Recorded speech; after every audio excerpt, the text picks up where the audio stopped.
तुही तो कहाई उमा कालिका भवानी, तुही तो कहाई उमा कालिका भवानी, तुही तो कहाई उमा, तुही तो कहाई उमा कालिका भवानी, तुही तो कहाई उमा कालिका भवानी, तुही तो कहाई उमा।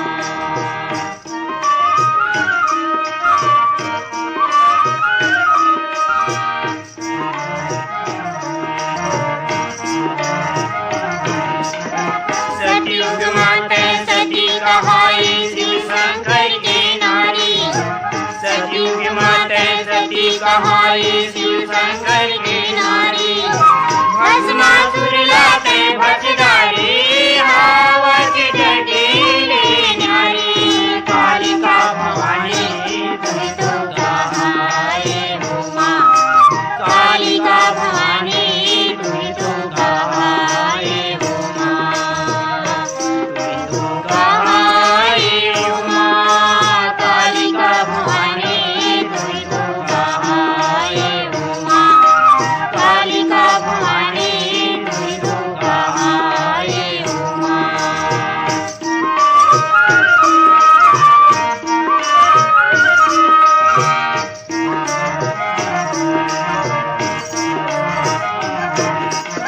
सीता माते सीता कहाई रामचंद्र की नारी, सीता माते सीता कहाई रामचंद्र की नारी,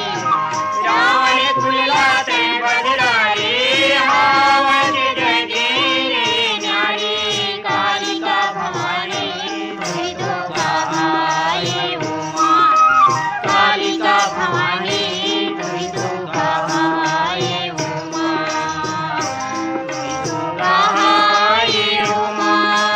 कालिका भवानी, तुही तो कहाई उमा कालिका भवानी, तुही तो कहाई उमा।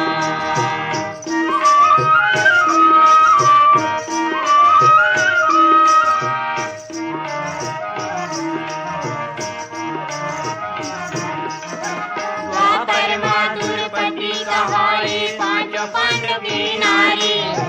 द्वापर माँ द्रौपदी कहाई पांचों पांडव की